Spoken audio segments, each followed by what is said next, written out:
Bienvenidos a Dramarama, un podcast sobre el teatro de la vida, con Denise Matienzo y Mauricio Montesinos.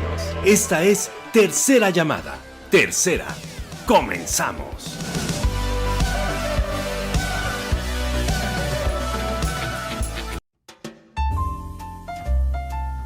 ¡Aplausos!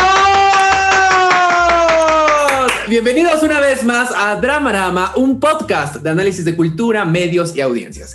Las redes del programa son Dramarama MX en Facebook, Twitter e Instagram, y el correo del programa por si quieres anunciarte en esta plataforma: changarro, comercio, producto, servicio, dramaramamx@gmail.com. Y queremos agradecerle en esta noche de jornada electoral a las personas que hacen posible el programa, que nos llevan siempre a un buen puerto, a un buen lugar técnico y poético. César Huidobro y Leonardo Ponce, que se encargan de todos los controles maestros allá en el cielo. No están muertos, están en un espacio que no podemos tocar, que no podemos acceder, pero que hacen posible aquí la magia en la tierra. Y voy a presentar, como cada noche, a la mujer que está conmigo cada semana. Una mujer que en la mañana es terapeuta, facilitadora, profesora y analista, pero que en la madrugada se convierte en una amante de la Pachamama. Denise Matienzo, ¡aplausos! Gracias, pero yo no soy mujer, soy mejor. Con permiso. Eso. Mis redes. Bueno, vayan a Facebook a estoquearme, Denise Matienzo Rubio. Vayan a LinkedIn a estoquearme, Denise Matienzo Rubio también. Y pueden seguirme en mi página @biensermx. Me pueden seguir en Instagram como Denise Matienzo y en Twitter como @lamatienzo. Y síganla. Mauricio, fíjate. Y Mauricio es un señor que baila cada vez mejor. Simplemente de pura convicción. O sea, sí tiene talento, pero la cosa es que tiene una convicción encabronada este güey. Pues yo ya no sé, Denise. Yo todos los días me lo pregunto, me lo cuestiono al levantarme. Mi nombre es Mauricio Montesinos. Me pueden seguir en Pez de Oro MX en Facebook, Twitter y Letterboxd, la red social del futuro, y en Instagram como el Pez de Oro MX. Y si quieren saber a qué me dedico profesionalmente, pueden entrar a mi LinkedIn, Mauricio Montesinos. Y Denise, sin más ni más, bueno, la gente ya le está viendo a nuestro invitadazo el día de hoy. Ya lo conocen, vamos a presentarlo como se debe. Vamos a presentarlo como se debe. Vamos a presentarlo como un hombre que en la mañana se dedica a ser comunicador y consultor político, pero que en la madrugada es el tercer Dramarama amigo, Alejandro Arroyo. Gracias por estar aquí, Satanam. Oigan, qué gusto, el tercer Dramarama amigo, me encantó. Muchísimas gracias por la invitación. Gracias, Denise, gracias, Mauricio. Como siempre, un placer estar con ustedes. Alex, si la gente te quiere seguir en este momento, ¿cuáles son tus redes? Güey, ya tienen Facebook y Instagram. Después de ¿no Facebook, tenías? yo creo que después de 15 años de que salió este show, Ya sé. dije, bueno, pues como que es hora, ¿no? Entonces, me acabo de enterar que no soy el último. Pensé que era el último en agregarme, pero no soy el último. Alex, caíste en las garras. Ahí en las Lo redes lamento de un poema tanto. Digital. Lo lamento de corazón. Pero tus redes, Alex. Sí, en Facebook Alejandro Arroyo, en Instagram Alejandro Arroyo Oficial y en LinkedIn Alejandro Arroyo Oficial también. Ahí estamos, haciendo varias cosas, tratando de generar ahí contenidos, aportar valor, lo que se puede, alimentar la discusión, alimentar la reflexión, que eso es lo importante que me parece hay que estar contribuyendo en el día a día. Buenísimo. Seres bellos del internet, sabemos que están hasta la madre porque el día de hoy los saturaron de información en torno a las elecciones. ¿Y qué creen? Vamos a seguir hablando de ello, pero vamos a hablar ¿cómo decirlo, Denise? Vamos a hablarlo de una manera tan sorprendente que se van a interesar tanto en la política como Robert Dahl. ¡Qué ole! ¡Qué ole! Denise, aparte de hablar de las elecciones, para que la gente no se asuste y digan, ¡ay, puta madre, otra vez! ¿De qué más vamos a hablar, Denise? Aparte de la selección. Beatles, como ya bien anuncia el fondo de Alex, que venía súper preparado. Ahí ya está la pista de una gran cosa que vamos a hablar. Hay un gran temazo. Vamos a hablar de los Beatles y vamos a tener, como siempre, pues sorpresas, souvenirs, ¿no? Pues, lo de siempre, ¿no? Cosa bonita, pues bonitos cuadros, ¿no? Atrás de nosotros, un elefante. Ajá, todo, así lo de siempre. Sin más ni más, empecemos. Reflector a las butacas. Ya estamos en Reflector a las butacas y en esta sección vamos a analizar las audiencias o consumidores o usuarios de determinado producto o servicio. Y el día de hoy, ya que estamos con Alex y que es un gran fan de los Beatles, pues ¿qué creen? Vamos a hablar de la Sonora Dinamita. No, no es cierto. Vamos a... ¿Quién es la audiencia de la Sonora Dinamita? ¿Qué pasa con Margarita, la diosa de la cumbia? Óyeme, es importante analizar. Que era la vocalista original de según entiendo, de la Sonora Dinamita. Sí, ¿los Beatles qué? Los Beatles, sí, Alex, ¿por qué te pones de pretencioso? Hablando de Paul, Ringo. No, vamos a hablar de la Sonora Dinamita, de lo que es nuestro. No es cierto.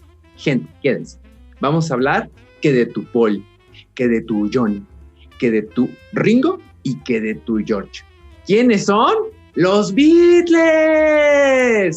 Fíjate, Alex, la otra vez estaba platicando con Denise que en este momento que estamos viviendo post-retro cyber pandémico, wow, pues ya las fronteras del conocimiento se están desvaneciendo muy gacho, se están derritiendo. O sea, ahorita ya pensar en derecha o izquierda en términos de política, dices, ¿te cae que hay alguna diferencia?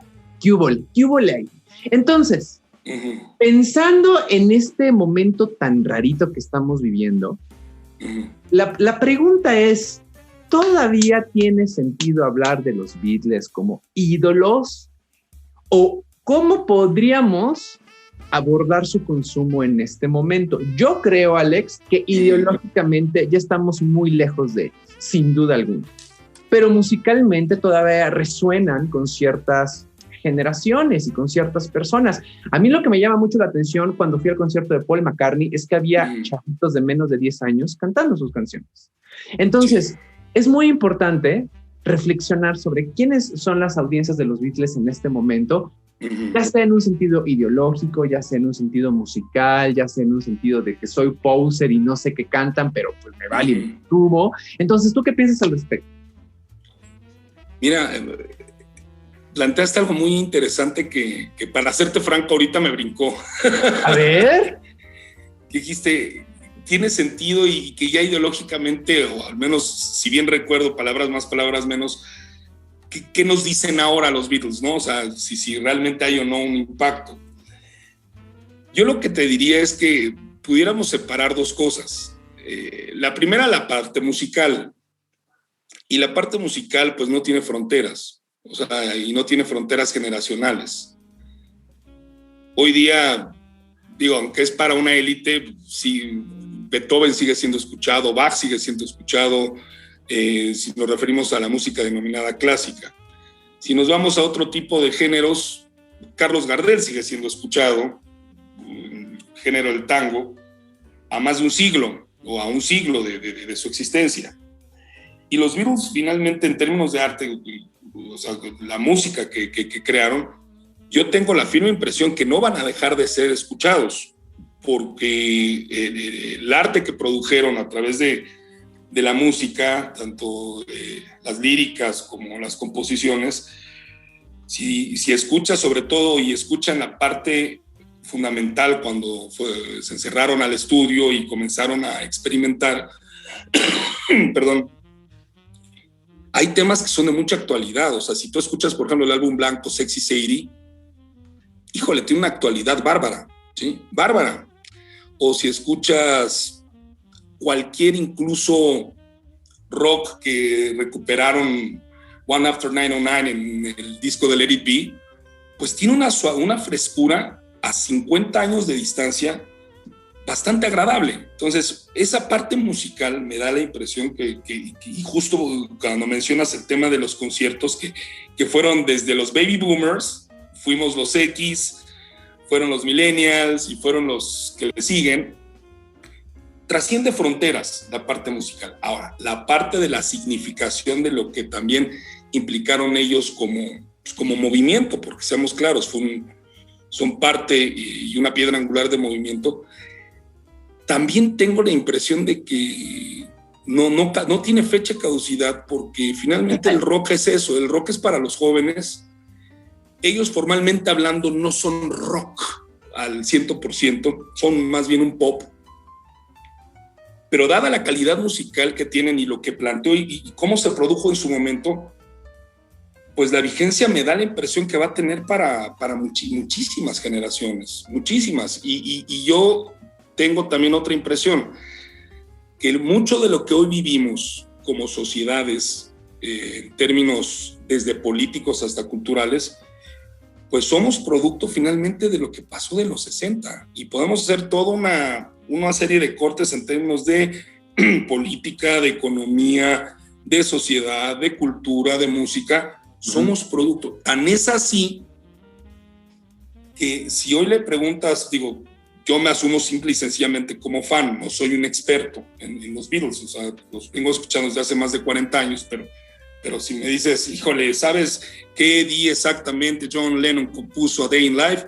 Pues te diría alguna fecha del 67, pero no te sabría decir con puntualidad, honestamente. Pero desde una perspectiva más amplia, sí te diría que la importancia de lo que ocurrió en los 60, en esa década, y de lo que ellos son, reitero, una piedra angular en términos de música popular, vamos a llamarle así. Hoy día no hay un grupo que se le acerque en términos de esa importancia. Sí hubieron muchísimos grupos después de una calidad excepcional. Nosotros los conocemos en la audiencia. Seguramente podemos hablar de Pink Floyd, Led Zeppelin, posteriormente U2, en los 90s, qué sé yo, Nirvana. Vaya, hay desde luego una serie de exponentes sumamente importantes que le imprimieron desde luego mucho y le dieron mucho al rock, pero ¿hay alguna razón por la que alguien afirma, desde luego desde su expertise, pues que como los Beatles ningunos, por todo lo que significó? Entonces sí tengo la impresión de que los Beatles tienen una vigencia, híjole, que creo que mi hijo y sus hijos y sus nietos los van a seguir escuchando. Entonces la audiencia aquí particularmente parte de dos cosas. Una, desde luego, la calidad musical. Es una calidad musical que la ventaja de los Beatles es que pasan de recuperar y hacer una suerte de rock and roll muy rítmico a la británica, a la Beatle, ¿sí? Que fue el sello en el que todo el mundo volvió y dijeron, órale, estos sí imprimieron algo muy propio, muy suyo. Y luego, posteriormente, el hecho de decir, ya no quiero hacer esto, vamos a experimentar en el estudio, dejo de hacer conciertos, y sacan producciones como primero Rubber Soul, después Revolver, para llegar al gran disco, fíjense, considerado a más de 50 años de distancia como el disco emblemático del rock, que es el Sgt. Pepper's. Vaya, o sea, estás hablando de una importancia crucial en la cultura, en la música, en la sociedad. Y no es gratuito, que me recuerdo que se lo escuché a alguien hace mucho tiempo, uno de estos expertos que también hablan desde la música medieval, pasando por la barroca, etcétera, que Lennon y McCartney son el binomio de compositores más importantes después de Beethoven. Entonces, ¿a qué grado tienen esa importancia, impacto, esa penetración y esa trascendencia? Entonces, yo más bien partiría las audiencias en qué momentos desde que surgieron a la fecha. Pero de que van a seguir teniendo audiencia, me parece que, alejándome un poco de ese gusto que desde luego son mi banda favorita, sí me parece que tienen una frescura y una capacidad de trascender las generaciones. Pero fíjate bien, Alex, voy a jugarle un poco al abogado del diablo, ¿ok? Por favor. Los ingleses tienen un marketing poca madre. ¡Poca madre! O sea, lo que me vendan los ingleses lo voy a comprar.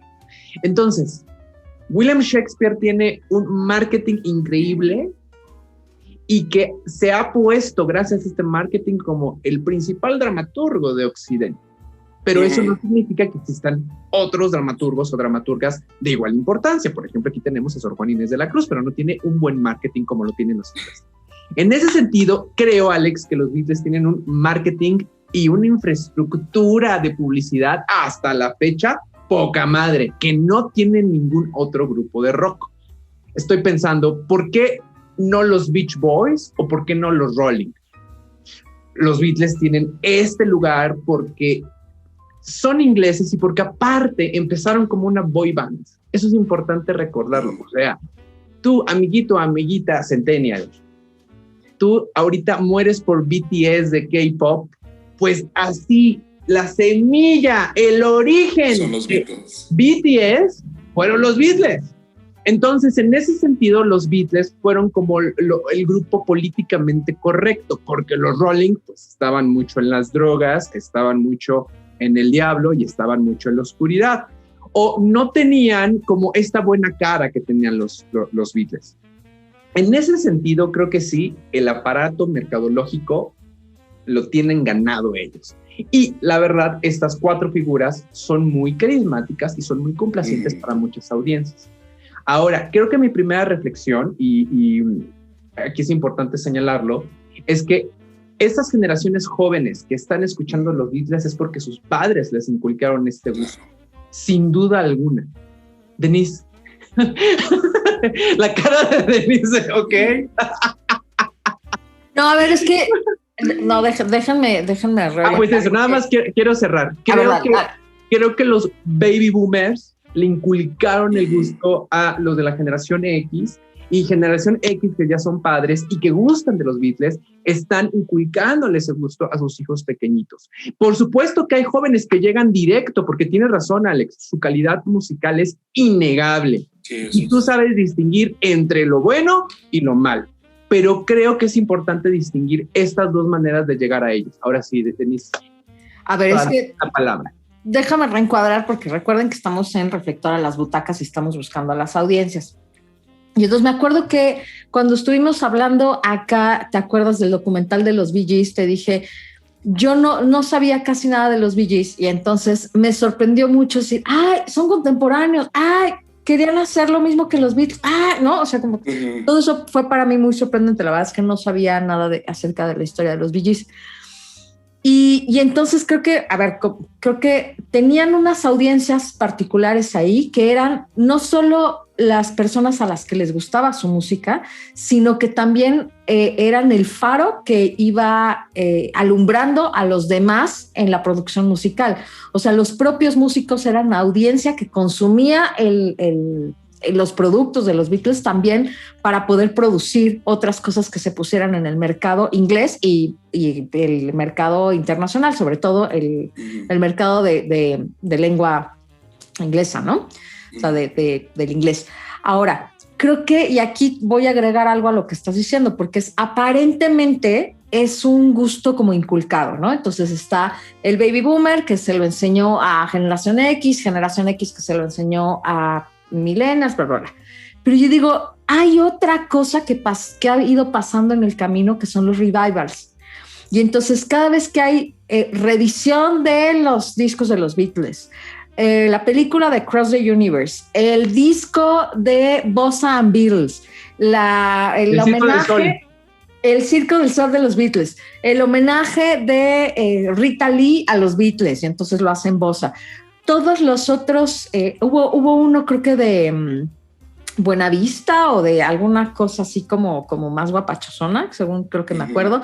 Y entonces cada vez que haces una nueva versión, una reedición, una revisita, una nueva película, como te digo, Across the Universe, para mí, por ejemplo, volvió a poner sobre la mesa el significado de los Beatles y la música, y los arreglos son maravillosos y la película es grandiosa. Y entonces una generación nueva dijo, mira, ¿no? Mira, esto suena y mira, así se vería, y esto tiene que ver con un contexto sesentero. Y creo que están volviendo a hacer audiencias a través pues del remix, ¿no? O sea, siguiendo con la idea de la memética, ¿no? Everything is a remix, dice un brother ahí en internet, ¿no? Entonces el remix y la nueva versión y lo que hicimos, y por supuesto las influencias, ¿no? Porque quien reconoce la influencia y lo integra en su música, al final del día también te está remitiendo a los Beatles, te está diciendo, ve allá, conviértete en audiencia de ellos porque ellos son mis padres, ¿no? Aunque en mi música yo ya no diga los Beatles aunque no lo ande pregonando por el mundo, ¿no? Pues te refiere. Entonces ahí hay un montón de audiencias que te digo, no tienen que ver ya con el producto original ni con la mercadotecnia original, sino con un montón de cosas que pasan en el camino. No sé qué piensan. Me parece muy importante estos dos asuntos que abordan ustedes, porque en efecto, o sea, sí hay toda una intención hoy día mercadológica en torno al consumo de la música. Dile a Yoko Ono, por favor, que ella no hace nada sin la mercadotecnia detrás. Exacto, o sea, esto es cierto.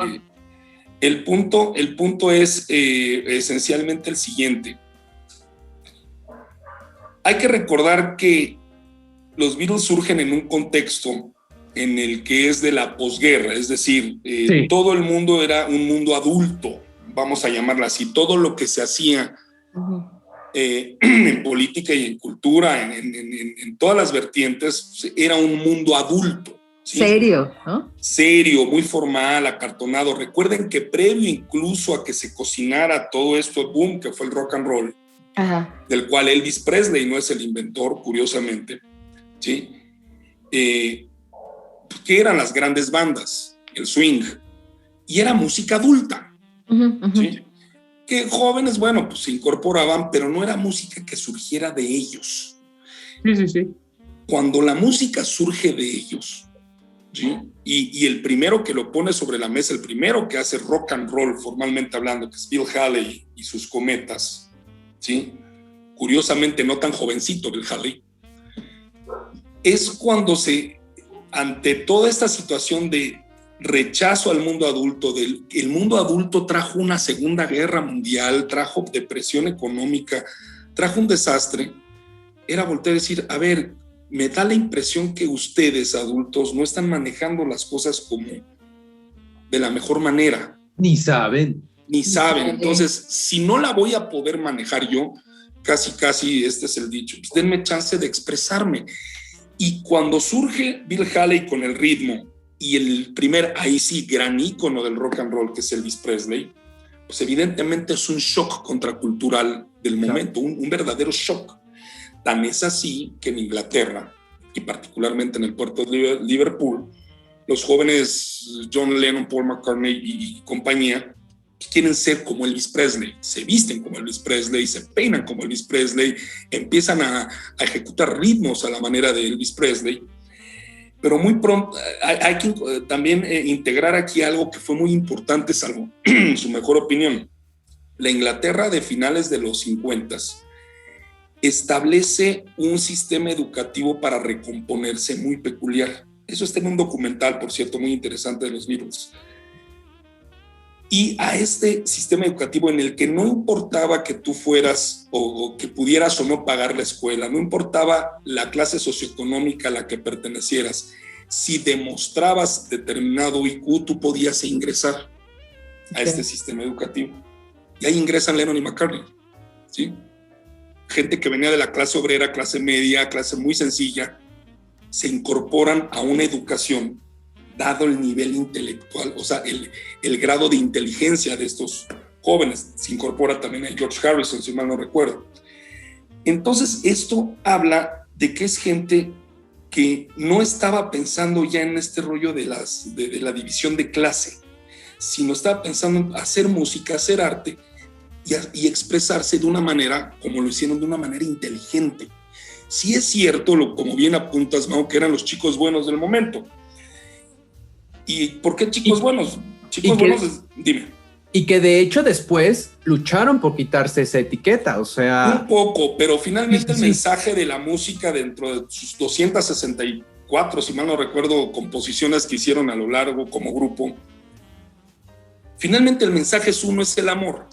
Claro. Ese era el punto, ¿sí?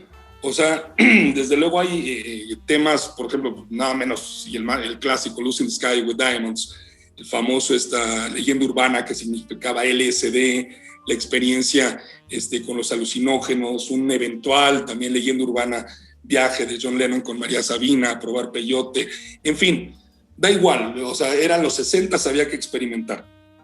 Pero finalmente el mensaje era el amor, ¿sí? Y el mensaje era calidad musical, era expresión, era experimentar. De los cuatro, curiosamente, el más cosmopolita era Paul McCartney.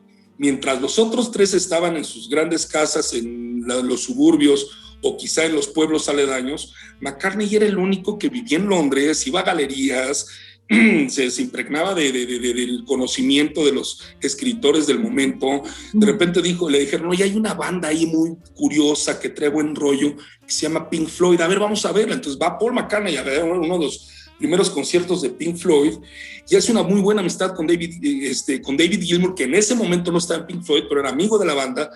Y entonces ves a un Paul McCartney ávido de querer absorber toda la corriente escénica y artística del momento.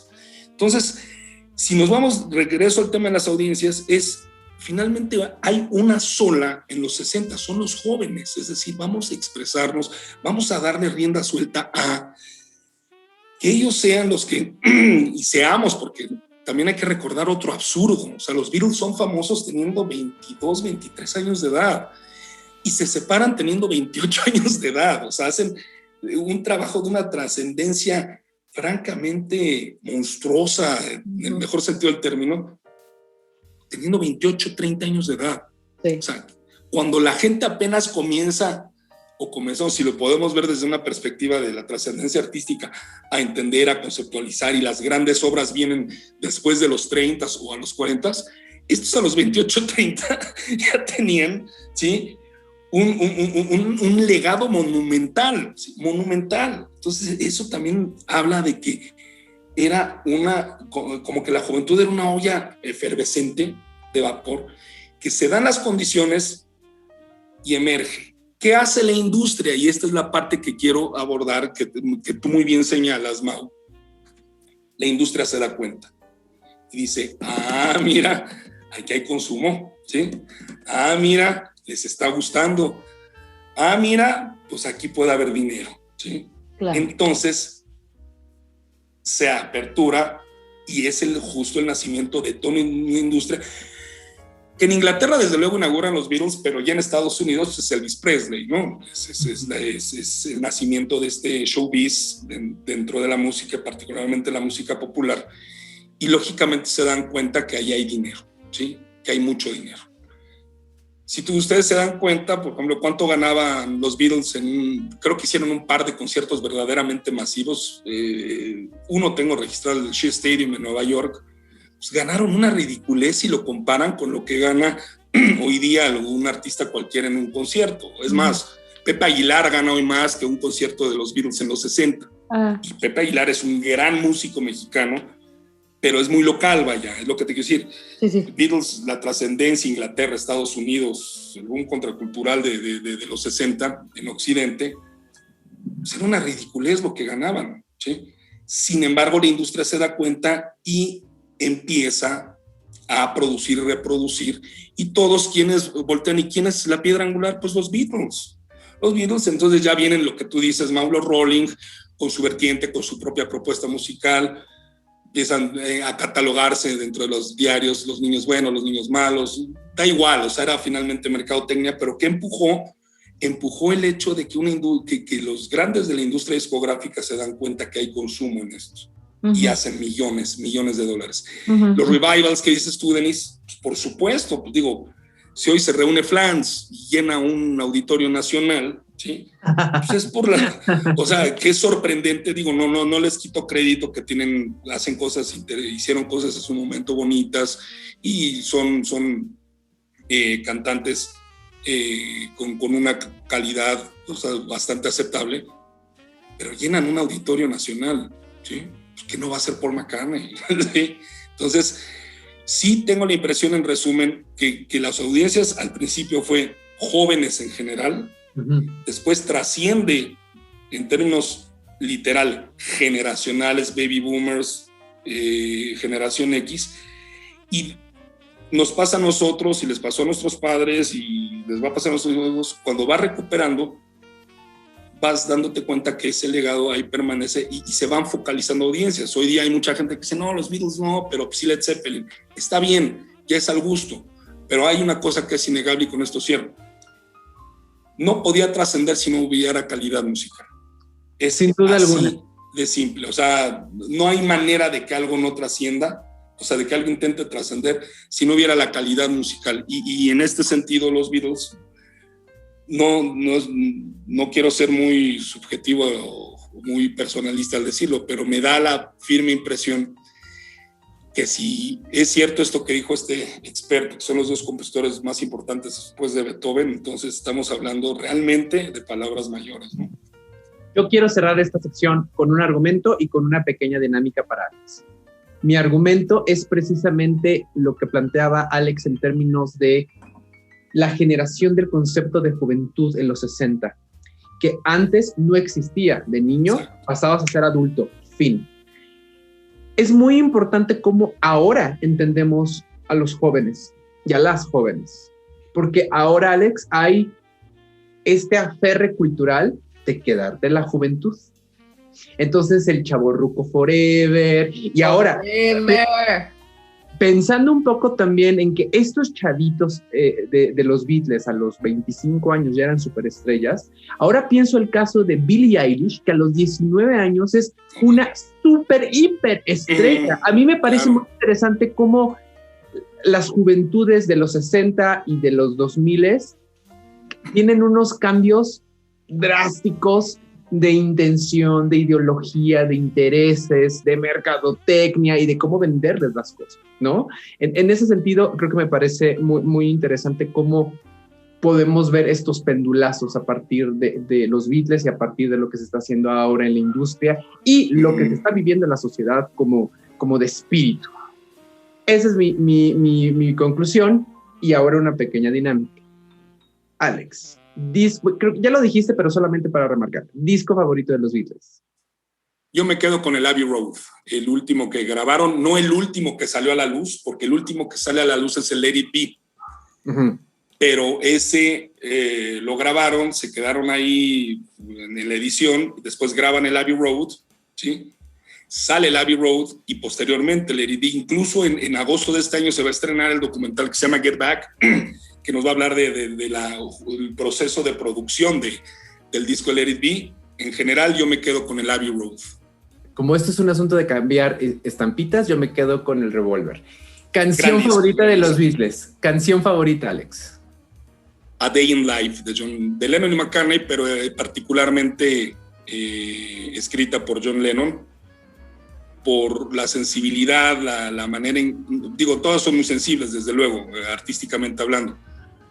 La siento una obra monumental por la enorme capacidad de conjuntar ritmos, voz, feeling, orquesta. O sea, a mí se me hace una verdadera monstruosidad artística, de nuevo desde una perspectiva muy positiva, que hoy día claro, está Stairway to Heaven de Led Zeppelin y después escuchas muchas otras cosas posteriormente de Pink Floyd, no sé, el Diga the Wall, pero la base de todo esto, o sea, Queen, Bohemian Rhapsody, pero la estructura en cómo manejan una introducción de esa naturaleza, la voz de Lennon, el increchendo, el intermedio de Paul McCartney, te cuentan una historia, hay un storytelling muy interesante en A Day in Life, y concluyen con esa fuerza.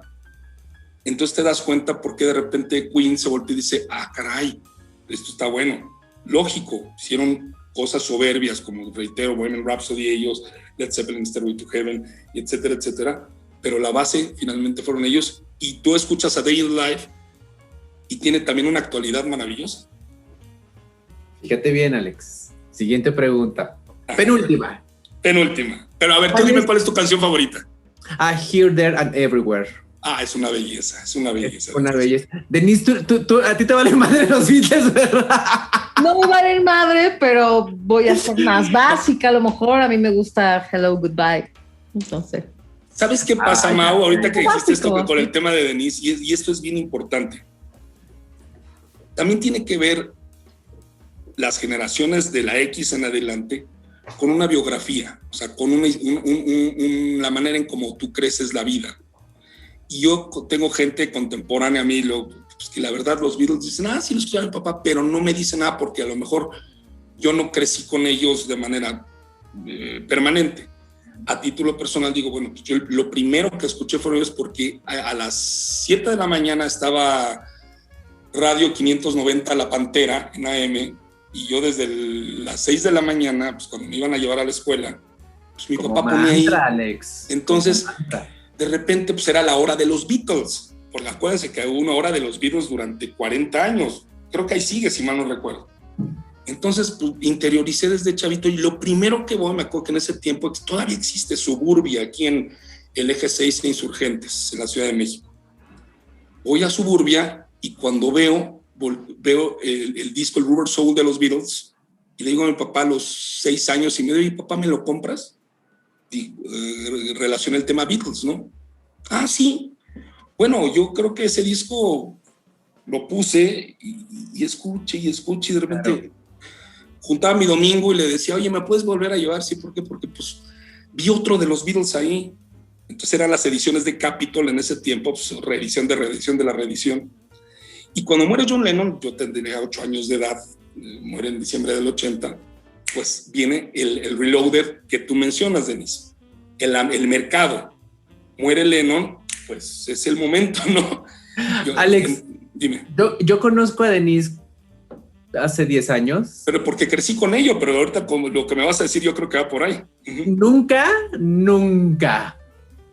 he escuchado decir a Denise, traigo en la cabeza Get Back, vamos a poner un disco. Jamás. Es más probable que ponga un disco de los Rolling o de Who que de los Beatles. ¿Sí o no, Denise? Es cierto, pero el que no lo hayas escuchado no significa que yo no lo escuche.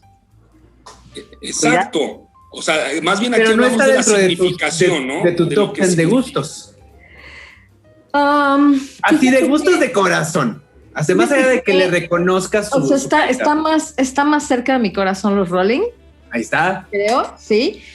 Pero te digo, para mí el revival, por ejemplo, de Across the Universe, ese es un disco que yo visito y revisito y que escucho muchísimo. Ese está... Pero es el revival.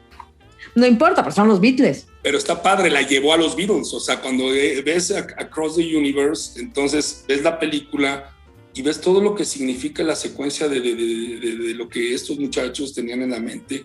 Y obviamente dices, a lo mejor no voy a escuchar el Please Please Me, Mau, el primer disco, pero ya me dice algo Across the Universe. Entonces, si muy probablemente le decimos a Dennis, oye, ¿cuál es tu relación con los Beatles? Pues es Across the Universe. Entonces, te digo algo con eso. Con eso ya tuvo para que sobrinos o las generaciones que vengan, Dennis agarre y les diga, mira, esto de esta película y ese soundtrack, sí, la neta me dice algo.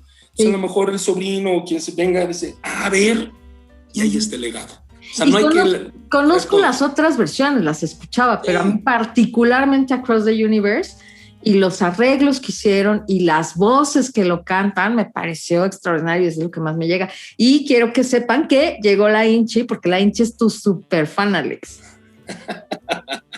Inchi. Eso. Y la Inchi. Alex, ¿a quién eliminarías de los Beatles? Expulsación. Híjole, qué buena pregunta. Porque sin vergüenza, ¿eh? Yo creo que los Beatles en realidad no son 4, los Beatles son 6. El papel que jugó George Martin como productor. Ay, no, vaya. Alex ya se está saliendo por la tangente. Voy a eliminar a George Martin. No. Porque los Beatles no pudieron sonar como los Beatles sin George Martin. Los Beatles no pudieron tener ese orden, esa estructura, esa planeación. Vaya, aunque puede sonar hasta ridículo. pero esa planeación estratégica sin Brian Epstein, su manager. Tan es así que cuando intempestivamente muere Brian Epstein en el 67, pierden brújula estos muchachos. Entonces, pues ¿no ves que dicen que Brian estaba súper enamorado de John? Eso es un mito urbano, es un mito urbano. Dicen que sí, o sea, según Barry Miles, uno de los biógrafos más importantes de los Beatles, que gozó de la amistad y sigue gozando de la amistad de Paul McCartney, todo parece indicar que sí, o sea, pero como toda sí historia... necesitas estar infatuado de tu cantante que representas, de alguna manera. Sí, pero ¿a cuál eliminaría? Híjole, yo de creo los cuatro, Alex, no de George Martin ni de Epstein, no, de los cuatro. Es como decir, a ver, fíjate, lo voy a poner más dramático. Un ser humano tiene 4 extremidades, 2 brazos y 2 piernas. ¿Cuál te eliminas? O sea, ¿qué hago? ¿Por qué? Porque los 4 en su punto fueron muy necesarios para concebir la idea y la materialización de los Beatles. Si me apuras, y siendo ya, llevándolo al extremo para contestar la pregunta, muy probablemente hubieran sido los Beatles, no sé hasta qué tanto alcance, pero sin Ringo Starr. O sea, Ringo Starr sabía que iba a haber sido eso. Pero aún así Ringo implicó, híjole, un aporte de valor desde un punto de vista del carisma. Siempre lo basculeamos, pero sí es talentoso ese muchacho. Era un gran ejecutante de la batería, o sea, yo tuve la oportunidad de ser baterista profesional, tuve un grupo de rock hace muchos años. Y desde luego te volteabas y decías, bueno, ¿quiénes eran los bateristas del momento? Pues evidentemente John Bonham de Led Zeppelin, Neil Peart de Rush, o sea, desde luego hay gente que son virtuosos. Tú a Ringo Starr no le escuchabas desde luego un virtuosismo desde una perspectiva del gran redoble, del gran sincopado, pero era un sujeto que no necesitaba métrica, la traía en la mente y todas las ejecuciones en percusión que hizo con los Beatles, perfectas desde el punto de vista del tiempo. Entonces, ¿podían prescindir de él? Sí podían prescindir. Probablemente un baterista seguir siendo Lennon y McCartney y con el gran aporte de Harrison, sí. Pero, híjole, lo que hizo Starr, la verdad es que espectacular. Habría que prescindir de Ringo Starr en todo caso. Alex es muy buena persona, pero para darle una caricia en el alma después de este exabrupto con la pregunta, ¿con cuál Beatle te echas unas chelas? 1, te pones una borrachera épica, pero una borrachera muy divertida. ¿Con quién? Épica. Yo creo que porque también le encantaba, para como soy yo y los temas que me gustan. Yo creo que con George Harrison. Yo también. Invítame, y hacemos la fiesta y después nos drogamos y nos vamos a la India. No porque Lennon o Lennon y McCartney no sean profundos. O sea, la verdad es que cada uno en su vertiente tenían de verdad algo singular y por eso son lo que son, ¿no? Que aportar. Pero en términos de lo que implica, y reitero, de acuerdo a mí, como soy yo, híjole, una conversación con George Harrison hubiera sido franca. Lo ves desde un punto de vista, incluso hasta cómo muere George Harrison, ¿sí? O sea, George Harrison muere de 59 años de cáncer pulmonar, y cuando le preguntan y lo van a ver, él dice, tranquilos, me voy a ir en paz, ya voy al encuentro del Padre, ¿sí? Entonces, con un misticismo y una trascendencia, o sea, una cosa... Ya déjenme ir. Brutal, o sea, dices, wow de sujeto, ¿no? Wow. Y esto no quiere decir que con McCartney no sería una plática riquísima, o Lennon de vivir, el propio Ringo. Yo creo que Ringo ha de ser un conversador fenomenal y uno se la ha de pasar bomba con él, ¿no? Pero yo me quedaba con George. Así nos vamos a la siguiente sección. Gracias.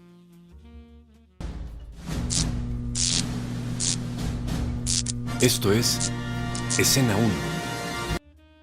Ya estamos en Escena 1 y en esta sección, a partir de un estímulo, vamos a foreverear, vamos a conversar porque podemos y porque queremos. Y el día de hoy, como fueron las elecciones del 2021, vamos a hablar sobre qué carajos va a pasar en este país, si valió la pena votar o no votar. ¿Qué va a pasar ahorita? ¿Qué va a pasar en el futuro? Denise, a ver, te dejo la batuta. Fíjate que, a ver, ya pasó lo que tenía que pasar para cuando vean este programa y entonces pues ya convencerte de que votes o que no votes ya es estéril en este momento. Pero yo creo que necesitamos tu visión, Alex, sobre esto como politólogo, porque hay una cosa que la gente creo que no entiende muy bien. Te diría, ¿por qué es importante mi voto? ¿Hasta dónde es importante mi voto? ¿Cómo se inserta eso en el juego de la democracia? Y yo, porque soy luego una detractoria también a veces también de la democracia, digo, a veces la defiendo y a veces no, pero es también, he escuchado mucho y creo que lo hemos visto también mucho en redes y es que si no votas no te quejes, y yo estoy en contra de eso. Yo digo, no, si no voto yo igual me puedo quejar, porque estos señores elegidos gobiernan para mí, para todos, y tienen, después de haber sido elegidos, tienen una responsabilidad por el cargo que ostentan, independientemente de si yo voté y si voté por ellos o no. Porque además en el juego de la democracia es eso, una mayoría eligió a un señor, pero si la otra minoría o las otras mayorías no lo eligieron, pues también tendrían derecho a reclamarle por su desempeño, ¿no? Entonces, en ese sentido, es votar o no votar. Sí vale no votar, sí podemos exigir aunque no votemos. ¿Qué tan importante entonces es votar? Y la otra, que también te digo es otra de las aristas que luego tengo acerca de la democracia, es que es una democracia que solo está justamente pues ceñida a la representatividad a partir del voto. Y entonces, que hemos discutido mucho Mauricio y yo aquí, cuando es que los ciudadanos se tendrían que involucrar. Pues se tendrían que involucrar con qué y desde qué mecanismos de participación, porque también es muy fácil echarle la bolita a los ciudadanos cuando tampoco hay suficientes mecanismos de participación para que nos involucremos verdaderamente en el ejercicio de la democracia todos. A ver, ya te aventé un chico de bolitas, a ver, ¿qué? No, muchas gracias. En efecto, metiste una cantidad muy importante de aspectos y de preguntas. Voy a recuperar las que recuerdo de bote pronto, y partiendo de que yo creo que es esencial esto que mencionas, el decir votar o no votar. Uh-huh. Tenemos que pensar primero que cuando hablamos de democracia, ¿qué tipo de democracia estamos hablando? Entonces, las adjetivas, ¿no? Entonces estamos hablando de una democracia electoral, es decir, que a partir del voto se eligen a los gobernantes. Sí. En México, desde los 30 del siglo pasado, ha habido elecciones ininterrumpidas. Que las controlaba en la época del priismo el gobierno, bueno, pues eso es otro asunto, y que a finales del siglo XX se ciudadanizó el órgano electoral y ya el famoso "ya tu voto cuenta". Sí fue cierto, y es cierto, eso es una realidad. Pero desde una perspectiva de la democracia electoral, yo te diría que es un deber cívico votar. Okay. Un deber cívico. ¿Por qué? Porque es una primera responsabilidad como ciudadano. Y el ciudadano, si nos vamos desde la perspectiva pues, más elemental del término, el ciudadano, para ser ciudadano, no desde un punto de vista meramente normativo, que ciudadano eres a los 18 años, ¿no? Entonces, mi hijo es ciudadano, mi hijo formalmente hablando no es ciudadano. ¿Por qué? Porque no tiene los derechos, o sea, no tiene las obligaciones que le corresponden a un ciudadano dada su edad. Sí. Pero desde una perspectiva real y, o sea, tanto normativa como conceptual, o sea, es un deber cívico. O sea, es decir, participar en los asuntos de tu ciudad implica elegir a tu gobernante. Sí. O sea, implica tomar una decisión. Fíjate, este es el punto. Tomar una decisión para votar, hacer un acto de reflexión por quién votar y ejercer tu derecho de voto, ¿sí? Uh-huh. Entonces, aunque el voto es libre, universal y secreto, no estoy apelando a que debiera de ser obligatorio. No, porque nadie te puede obligar, porque es libre, ¿sí? Sí. Pero sí apela a un sentido de responsabilidad ciudadana. Entonces, si me preguntas, ¿votar o no votar? Hay que votar, o sea, aunque por quien votaste no gane, porque así es la democracia. Ya cerraron las casillas. Sí, entonces ya cerraron, ya terminó. lamentablemente en México el tema de la democracia es un tema de suma cero, ¿sí? Quien gana cree que gana todo y quien pierde creyó que perdió todo. Y así no es la democracia. O sea, la democracia justo de lo que busca es, ok, ganaste tú o tu fórmula, la mía perdió, pero eso no significa que soy menos, sino que tengo la posibilidad de oponerme a lo que a tu proyecto. Entonces, sí tengo el derecho y la responsabilidad. Hablemos aquí de la palabra responsabilidad. Ese yo creo que es la clave. A ver. La responsabilidad de ejercer tu derecho, de elegir, porque es una responsabilidad con tu demarcación, con tu distrito, con tu alcaldía, con tu entidad, con tu país. Si no se hace, no quiere decir que, a ver, lo señalaste muy bien. Si no votas, no reclames. No, sí puedes reclamar, por supuesto, porque finalmente, aunque no hayas ejercido, o sea, no hayas sido lo suficientemente responsable para ir a votar, sigues siendo parte de una ciudadanía. Claro. Y tienes definitivamente, entre parte de tus derechos, pues exigir, ¿no? Claro. Exigir. Pero el grado de exigencia eventualmente puede ser, o sea, es, a ver, vienes y te quejas aquí en la casa de que no hay agua, pero pues la neta no das ni 100 pesos para el gas, ¿sí? No seas cruel, ¿no? O sea, bueno, pero espera. Éntrale. Porque en esta ¿tienes derecho del agua y de bañarte? Pues sí, porque eres parte de la casa. Pero aguanta, porque en esa Pero si vienes y me reclamas de una manera notable de que, ay, ¿por qué no hay agua? Sí. Tienes razón, pero estaría bien padre que ya que tienes edad para trabajar y para producir, pues que por lo menos de tu corazón salga, mira, aquí están 50 pesos para el gas. De tu corazón. Pero, sí. espera, porque en esa misma metáfora alguien podría decir, pues que yo sí pago impuestos, por eso tengo derecho a exigir. O sea, si seguimos esa metáfora... Okay, nos fuimos al tema de los servicios. Tienes derecho a exigir desde una perspectiva que el servicio se te otorgue. ¿Sí? Pero, por ejemplo, vamos a verlo desde este punto de vista. El gobernante toma una decisión que por alguna razón no fue la más adecuada, por lo que quieras, y de repente hay inflación, ¿sí? Eso va más allá de si pagas o no impuestos. Es la decisión de un gobernante que en su mente, dada una circunstancia, llevó a cabo y generó incertidumbre, fuga de capitales, se encarecieron las cosas. Resultado, inflación. ¿Tienes derecho a exigir? Claro que tienes derecho a exigir. Sí. Sin embargo, si hubieras votado, como que esto toma un mayor sentido. Tendrías más derecho. No más derecho, no es que no se trata más o menos derecho, se trata de que finalmente hay una responsabilidad de hacerlo. ¿Sí? Si no votas, ok, formalmente hablando no pasa nada. Pueden, dentro de los 90 millones que acaban de votar, bueno, que estaban en la lista para votar, votaron la mitad o menos de la mitad.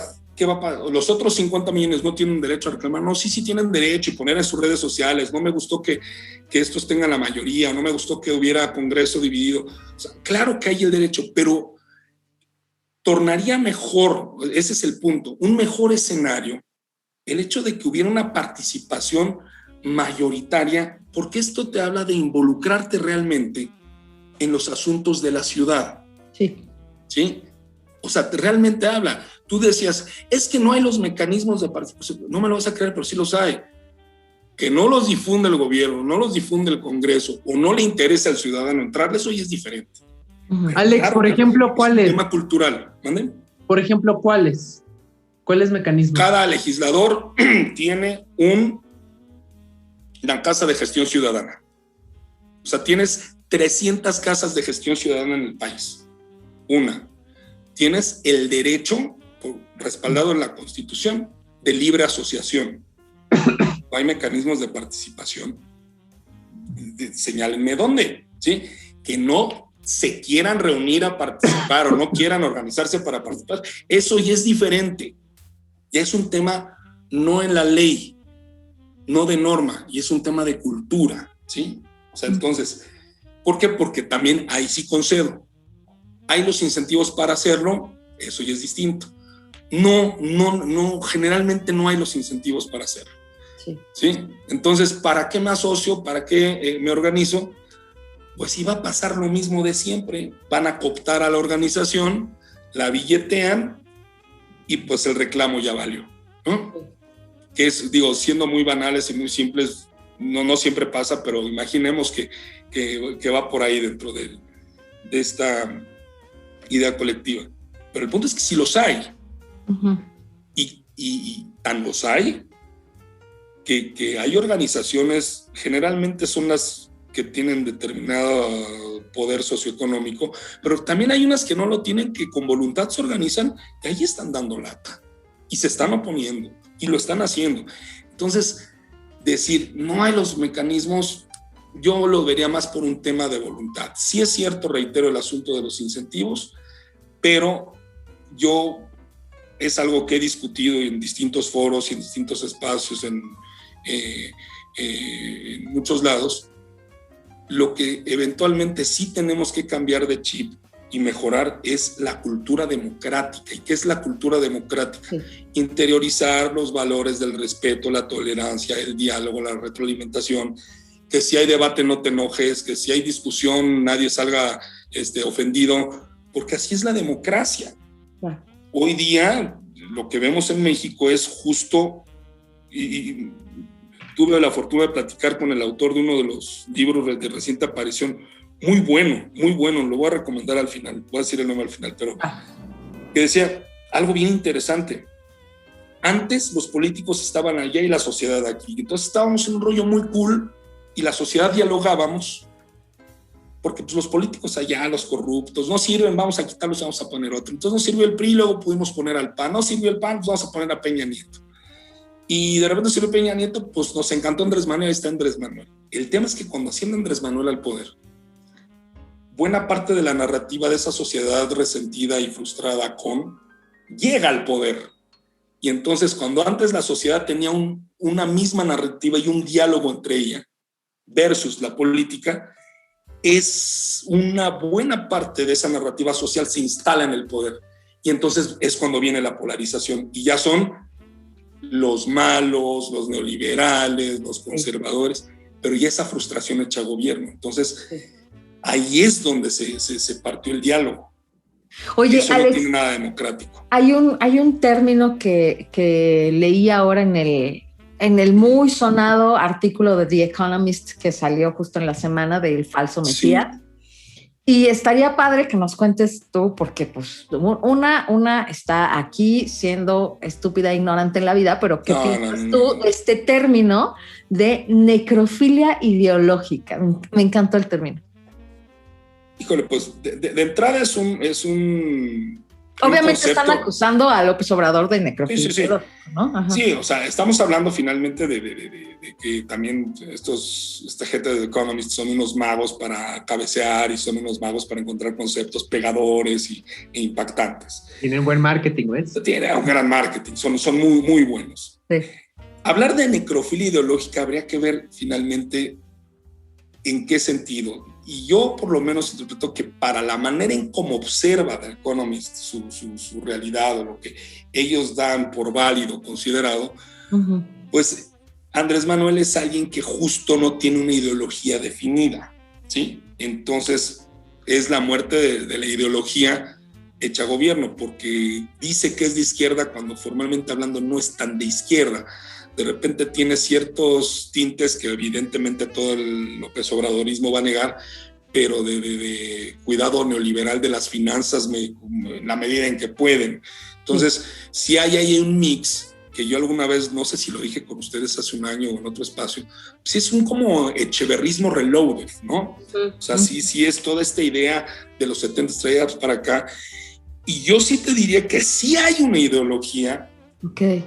Por supuesto que existe, o sea, es la del nacionalismo revolucionario que pondera la parte social, pero nos engaña con el asunto de primero los pobres. El primero los pobres pega muy bien de nuevo, en este asunto que bien menciona Mau, del marketing, o sea, sí es impactante, pero cualquier dato que saquemos de donde ustedes me digan, pues le va a enfrentar a la realidad y contrasta con esa afirmación demagógica, ¿sí?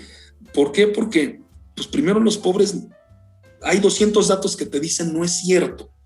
Pero es impactante porque en la audiencia del López Obradorismo y de la 4T es fundamentalmente emocional, sumamente pegadora, y quien es López Obradorista se engancha en esa emoción y no hay argumento que pueda con eso. Entonces, si hay una ideología, lo que hace The Economist es finalmente, pues es una lucha contra el populismo, ¿sí?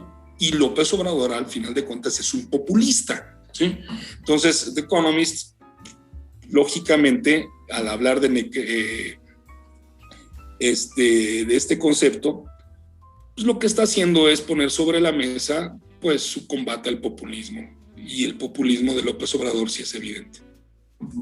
Alex, para cerrar esa sección, y no es que le juguemos a ser monividente, ¿cuál crees que sea el escenario consecuente de estas elecciones? Tú que eres un especialista, analista, ¿qué va a pasar? Y no estamos jugando a ser pitonizos, simplemente estamos confiando en la tendencia y la probabilidad y la capacidad analítica de Alex. Oye, pero espera, antes que otra cosa, me gustaría, sí, en este camino, porque a lo mejor a la gente luego le cuesta entender un par de cosas. La división de poderes y por qué era relevante y por qué se estuvo diciendo mucho que era importante que hubiera una división de partidos o que hubiera pluralidad de partidos en la Cámara. Porque por un lado podrían decir, oye, pues mejor para que ayude al presidente, pues que tenga la mayoría, porque si no, pues ese pobre cabrón siempre se lo están contrapunteando, ¿no? Contrapunteando, contrapunteando, pero también sin la N. Y por otro lado, pues todo este discurso justo, que creo que es mucho más sano, pero bueno, la idea es el otro discurso donde no, lo que necesitas son contrapesos. ¿Y en qué medida sí en este país de tal presidencialismo hay estos contrapesos? Y a partir de ahí que nos digas, a ver, ¿qué puedes ver que va a pasar? No lo sabemos porque estamos grabando antes, pero cuando ustedes vean este programa, escuchan este programa, pues ya sucedió. Ya sucedió. Dos cosas. A ver, el tema de los contrapesos. La idea precisamente de un Congreso dividido es precisamente, y es la idea de toda democracia, sí, de generar entre la pluralidad política que se presenta, la necesidad de que se lleven acuerdos y que se lleven negociaciones y que todos los puntos de vista, aunque sean minoritarios o hayan sido derrotados en las urnas, cuenten, ¿sí? Entonces, es importante porque eso hablaría de una mayor representatividad. Es decir, si hay, vamos a hacerlo muy, muy, muy sencillo, muy, muy banal. Si hay 5 expresiones y de estas 5, cada una tienen fuerza por un 20%, pues para formar mayoría tienes que tener 3 para hacer avanzar una ley, ¿sí? O sea, debes de tener mayoría para hacer avanzar una ley. Entonces, se tienen que poner de acuerdo al menos 3 para echar adelante cuando se dividió entre 5 la fuerza política del Congreso, por ejemplo. Cuando esta fuerza política en realidad es una sola en un 60%, vamos a imaginarlo desde esa perspectiva, pues tienen la mayoría y lo que haga y diga la oposición pues no va a contar. Entonces, ahí desde luego la perspectiva, y tienes toda la razón en plantearlo, de que va a haber, se trata que salga adelante o no el proyecto del presidente. Sí. Sí y no. Sí cuando se trata o estamos viendo que en un momento dado hay una oposición responsable, y una oposición generalmente responsable en una democracia entiende que de determinadas políticas hay que acompañarlas. Entonces, por mucho que tenga mayoría, se acompañan. Aquí lo que está y ha estado en juego es, a ver, todo esto que está haciendo el nuevo régimen parece que está haciendo, y no parece, o sea, ellos quieren instaurar una nueva institucionalidad o romper con el paradigma de lo que hubo en los últimos 30 años y quieren instalar una visión propia de gobierno. Sí. Esto parece indicar en términos de resultados que no está siendo lo más adecuado. Me voy a los resultados meramente técnicos, no si me gustan o no. Hay mayor desempleo, hay una crisis económica que no se manejó, el tema sanitario pues, también parece que ha sido no manejado de una manera tan eficiente. En fin, hay una serie de datos, Pemex, por ejemplo, Comisión Federal de Electricidad, inversiones, etcétera, que todo parece indicar que lo que están manejando no está siendo muy eficaz, que digamos. Entonces, lo que se pone sobre la mesa en una elección es decir, a ver, en el Congreso, en el lugar donde se hacen las leyes, en el lugar donde se aprueba el presupuesto, pues ante una situación así valdría la pena que haya un equilibrio para que se fuercen a negociar y los puntos de vista opositores, apelamos a que haya una oposición responsable, pues sean considerados y lo que resulte sea, si no lo mejor, al menos lo menos peor. Entonces, por eso la importancia de un Congreso dividido, de un Congreso equilibrado para generar acuerdos. Ahora con esto de la elección, que como bien señalas, la transmisión está dándose justo ya cuando cerraron las casillas, están saliendo los primeros resultados y siendo que está grabado el viernes pasado, yo lo único que podría apuntar son dos cosas. Una cosa va a ser el tema local y otra el federal. El tema local es muy peculiar. De las 15 gubernaturas en juego, al menos en las encuestas que hay hasta el momento, es curioso, se divide, ¿sí? O sea, no todo va para Morena. Eso es muy peculiar. Hay estados donde sí es muy claro la tendencia del régimen, sí, pero en otros donde no tanto, ¿eh? Okay. Hay estados, por ejemplo, a mí, de acuerdo a las encuestas, me pareció francamente sorprendente el caso Sinaloa. Ajá. Un gobierno muy bien considerado, aprobado, con un gobernador con muy buena reputación, que hizo cosas francamente interesantes y que tú siempre lo veías en la lista, en las partes, los primeros lugares de la lista de aprobación de mandatarios estatales. Uh-huh. ¿Qué creen? Morena iba adelante en las encuestas, ¿sí? Okay. O sea, cuando todo parecía indicar la lógica de que, pues bueno, este gobernador, Quirino Díaz del PRI, lo está haciendo bien, pues entonces, ¿qué quiere decir? Que pues, la gente va a pensar en la continuidad. Yeah. ¿Qué pasó? ¿Por qué Morena? Entonces ahí pensamos, no es tanto Morena, es que el candidato del PRI, pues como que no era tan bueno, entonces la gente está pensando en Morena, ¿no? Pues como una suerte de cambio para ver qué show. Okay. El caso Nuevo León. A ver, vienen de un candidato independiente, el Bronco. De repente sale Clara Luz. Ajá. Viene esta gran crisis que no sabe manejar, ¿sí? Con el tema de Ranier y la secta esta. Y de repente se posiciona de Movimiento Ciudadano Samuel García. La verdad, pues alguien que pues es todo lo contrario a lo que pudiera hacer o necesitarse como político en una entidad. Y puntea, ¿sí? Entonces, caso extraño de un manejo de crisis mal llevado y que los neoloneses dicen, ok, Clara Luz no, porque iba arriba en las encuestas al principio antes de esta crisis, uh-huh, y se le cae la candidatura y repunta a Samuel. Pero en Guerrero hay una crisis similar con el caso Félix Salgado, uh-huh, el famoso tema de las acusaciones de abuso sexual. Sí. Pelea la candidatura, no la obtiene, el INE se la niega, ¿sí? Se la niega, mete a la hija y con todo y todo, Morena sigue ahí. Entonces, por eso te digo que se divide en una cuestión muy local, o sea, de cómo en cada entidad vislumbran su contexto, consideran a su gente, consideran a los candidatos. Ese es un tema, y el otro es ya el nivel federal, el tema de el Congreso de la Unión. Yo me atrevo a decir, ahora sí que generalmente me acuerdo que tenía un profesor en la facultad que decía que los politólogos somos profetas del pasado. Ajá. Entonces, ahorita considerando que son domingo 8 cacho de la noche, que se dan las elecciones, yo tengo la impresión de que Morena va a llevarse la mayoría. Okay. Mayoría simple. Okay. No la mayoría que le permita esta mayoría calificada para que por sí mismos modifiquen la Constitución. Okay. Yo tengo la impresión que se va a llevar la mayoría simple. Sin embargo, habrá que esperar porque esta elección particularmente va a tener una serie importante de litigios es decir, de muchas elecciones, tanto pequeñitas como a lo mejor incluso hasta a nivel gubernatura, que se van a dirimir en los tribunales. Entonces, formalmente hablando no está cantado, pero yo me atrevería a decir, dadas las cifras y dado el mood y dado todo el empuje, que no hay que negarlo, pues finalmente el presidente empujó a su partido, pues es... Sí, claro. Pues Andrés es un priista de clásico, vaya, ¿no? Entonces tampoco, digo, se asustan o nos asustamos, o sea, sobre todo las generaciones actuales que no conocieron ese PRI, pero los que sí conocimos ese PRI, decimos, o sea, Andrés Manuel es un priista clásico, vaya, de ¿no? Catálogo. De manual, diría yo. Sí, de manual. Hasta de manual, ¿sí?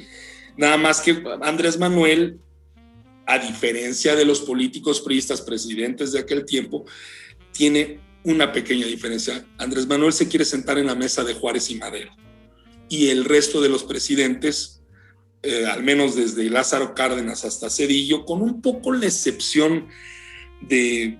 Y se dieron cuenta muy rápido con López Portillo, que quería ser Quetzalcóatl, o se creía heredero de Quetzalcóatl, o Luis Echeverría, que se asumía incluso como...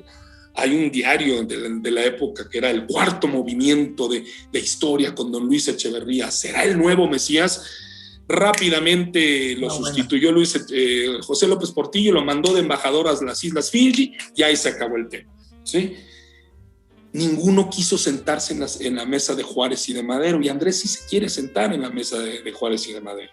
Y para sentarse en la mesa de Juárez y de Madero, todo parece indicar que va a querer hacer todo lo que esté en su mano para ello, así cueste el país. Entonces, ese es como que el detalle. Por eso, ojalá, espero no equivocarme, que si Morena al menos tiene la mayoría simple con todos sus aliados, no le alcance la calificada, porque entonces ahí sí nos vamos a ver en un escenario muy complejo, en el sentido de que con una mayoría calificada van a poder incluso hasta reformar la Constitución a como quieran, y pues así pasa en la democracia. Pero yo no dejo de pensar en este escenario, que lo dije desde el primer momento en que llegó el López Obradorismo al poder. No me extrañaría la posibilidad de una extensión de mandato de Andrés Manuel. Si esto pasa de una mayoría calificada, no me extrañaría ni tantito que a la Suprema le eligieran como Tribunal Constitucional, hubiera ahí una modificación muy peculiar. Sí. Y ¿qué creen? O sea, si ustedes se fijan en las mañaneras, de repente suelta la víbora, ¿no? Sí. Pues yo voy a ciertos lugares si la gente me pide la reelección, pero yo me voy a ir a mi rancho en septiembre del 2024. Ajá. O sea, empieza a soltar. Entonces, una mayoría calificada apelaría a la tentación López Obradorista. Tentación, reitero, todavía no sabemos, pero sí abriría mucho la tentación y la puerta de una eventual, no reelección, fíjense que es muy distinto, ¿eh? Reelección implicaría llamar a elecciones, que Andrés Manuel esté en la boleta y que volviera a ganar. No, extensión de mandato. ¿Qué creen? La Constitución dice que me vaya en septiembre del 2024. Modificámosla para que pues, el proyecto necesita todavía otros añitos más. Modificamos la Constitución para que me vaya en septiembre del 2030. Es septiembre, ¿no? No pasa nada. Sí. No, sí pasa. Entonces, una extensión de mandato, creo yo, que mandaría una señal, pues, definitivamente preocupante, ¿no? En muchos sentidos. Y con este pensamiento, nos vamos a la siguiente y última sección. Gracias. Lleve la playera, la pluma, la taza, lleve el souvenir. Ya llegamos a Souvenir y en esta sección vamos a recomendar algo porque podemos y porque queremos. Denise, ¿qué nos quieres recomendar? Les voy a recomendar un disco muy favoritísimo de mi vidísima, y es el disco de Café Tacuba, Un Viaje, que es un disco que grabaron, no me acuerdo si que fíjate, 6 y 7 de octubre del 2004, y creo que fueron los 15 años en el Palacio de los Rebotes. Sí. Y yo estuve ahí, entonces por eso me emociona más. Tiene 3 discos y hace un recorrido padrísimo de la música hasta ese momento. Además son divertidísimos, están bien requete estúpidos, entonces tienen unas colaboraciones por ahí, tienen nuevos arreglos, tienen mucho punch y me encanta. Yo estoy ya esperando que saquen otro de estos, ¿no, Mana? Pero por lo pronto está, y esta es la otra recomendación, pusieron en YouTube el concierto de los 30 años. Entonces está ahí el concierto en video. Te digo, no sé si van a sacar a lo mejor un disco, pero por lo pronto lo subieron al canal de YouTube. Ahí no me acuerdo cómo se llama. Ahorita se los busco en lo que Mauricio y Alex dicen su recomendación. Yo les voy a recomendar uno de los discos en concierto más favoritísimos de mi vida. De tu vidísima. Donna Summer, Life and More. Donna Summer es la reina del disco, pésele a quien le pese, cuéstele a quien le cueste. Y este disco, que fue grabado en los 70, muestra la capacidad vocal de esta mujer en su mejor momento. Entonces, por favor, descarguen. Yo lo tengo en vinil, chéquense todo el arte del disco. Chéquenselo. No se pierdan Live and More de Donna Summer. Alex, ¿qué nos quieres recomendar tú? Ahí está el concierto de Nisa. Ok. Ya es el concierto, ahorita te digo, es el Café Tacuba, menos 30, perdón, más 2, que sigue el taconazo. Así lo pueden encontrar en YouTube. Alex. Tu micro. Perdónenme, dieron unas recomendaciones maravillosas. Yo sin temor a equivocarme diría que Café Tacuba es de las 3 bandas más importantes que hay en México. Yeah. Y sin lugar a dudas, puedo atreverme a decir que es la mejor desde una perspectiva esencialmente musical. Sí, y representativa, Y representativa. Sí. Yo tengo otra preferencia, pero de que son al menos de las 3 bandas más importantes, genial. Y Donna Summer, querido Mau, qué barbaridad. Estás hablando, también sin temor a equivocarme, muy probablemente de las 5 quizá artistas vocales más importantes de la música popular de los 50 del siglo XX para acá, y además espléndida. Yo voy a hacer un libro, fíjense. A ver. Ya nos habías anunciado que venía un libro. Era un libro, ese no lo traía por aquí, nada más que no, tendría que pararme a ir por él. Pero no, cuéntanos. Era el de Luis Antonio Espino, que se llama López Obrador, el poder del discurso populista. Okay. Me parece que es de los mejores textos recientes que de verdad se abordan desde el análisis del discurso político y sin estridencias, ni filias, ni fobias, evidencia la narrativa y qué contiene y por qué es así la de Andrés Manuel, ¿no? Un gran texto. Pero hablando de los Beatles... ¡Ah, qué padre! Está que es el diario de los Beatles, escrito por Barry Miles, un muy amigo de ellos, y particularmente Paul McCartney en los 60, que hace una disección casi día por día, desde que se juntaron hasta que se separaron. Y de verdad que para todos aquellos que les gusten los Beatles, dice incluso aquí su carrera íntima día a día. Es decir, no habla de en qué momento entraban al baño o cuántos cigarros se fumaron, pero sí es muy ilustrativa de todo lo que hicieron, porque el autor no es alguien que tuvo que investigar, claro, tuvo que investigar, pero gozó de la amistad de ellos. Entonces, pues, evidentemente... está en la escena londinense, incluso, si mal no recuerdo, él tenía una galería de arte también ahí en Londres, tienen esa amistad con Paul y se vuelve muy su amigo, y entonces en esas pláticas empieza a registrar, y a todo aquel que le gusten los Beatles, decir, pues tener el diario de los Beatles escrito por alguien que los acompañó, gozó de su amistad y estuvo muy cercano, me parece que puede ser hay 200 libros de los Beatles, si no es que más, ¿no? Pero con datos fidedignos, ¿no? Y un feeling bastante apegado a los hechos. Súper. Espero les guste. Gracias, Alex. Las redes del programa son Dramarama MX en Facebook, Twitter e Instagram, y el correo del programa es dramaramamx@gmail.com. Mi nombre es Mauricio Montesinos. Me pueden contactar en Pez de Oro MX en Facebook, Twitter y Letterboxd. En Instagram, el Pez de Oro MX, y en LinkedIn, Mauricio Montesinos. Denise. Pueden estoquearme en LinkedIn como Denise Matienzo Rubio, y también en Facebook. Solo pueden estoquearme, no vamos a ser amigos. Y me pueden también ver y a lo mejor ahí sí seguir en Instagram como Denise Matienzo y en Twitter como @lamatienzo. Y vayan, ese sí, a seguir mi página, @biensermx. Tengo lives los jueves sobre temas diversos, interesantiosos, que les pueden gustar y podemos armar la polémica. Alex, tus redes. Nada más quiero escuchar de nuevo, ¿cómo se llama tu página, Denise? Porque la dijiste muy rápido y no la registré bien. @biensermx. @biensermx. Perfecto. Si es que ya te lo iba a decir desde la primera, que lo dije, ¿cuál era? Biensermx. Biensermx, padrísimo. No, pues te felicito, los felicito a los dos porque hacen cosas de verdad bien padres. Gracias, Alex. Yo en lo particular, bueno, pues estoy en LinkedIn como Alejandro Arroyo Oficial y en Instagram también, ahí donde pues, publicamos algunas cosas. Estamos agarrando la onda, como bien decía Denise, ahora con el tema de la incorporación, sobre todo a Facebook e Instagram. En el Facebook Alejandro Arroyo, y también los martes a las 8 de la noche desde la página de 100, Desarróllate al 100, Capacitación, Innovación, Educación y Negocios. Traemos todo live sobre desarrollo personal y organizacional. Entonces, si gustan, son bienvenidos. Les agradezco de nueva cuenta el espacio. Estar con ustedes es maravilloso. No solo los reconozco su agilidad, su inteligencia, su creatividad, su disrupción, sino que los quiero mucho y los aprecio muchísimo. De verdad, muchas gracias. Nos vemos la siguiente semana. Cuídense mucho. Bye. Gracias. Bye.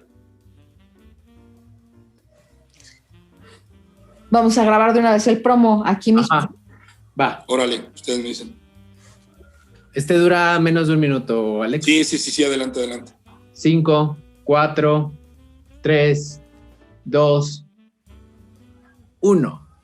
El domingo pasado fueron las elecciones y para hablar del tema tuvimos al experto en política, Alejandro Arroyo. Alejandro, ¿cómo te sentiste de estar el día de hoy en el programa? Muy contento y muy agradecido, desde luego, de nueva cuenta por estar con ustedes en este espacio. Y pues bueno, invitamos a que la audiencia vea esta charla que contiene esto que mencionas y junto con el ingrediente de los Beatles. Denise, ¿dónde nos pueden ver, escuchar?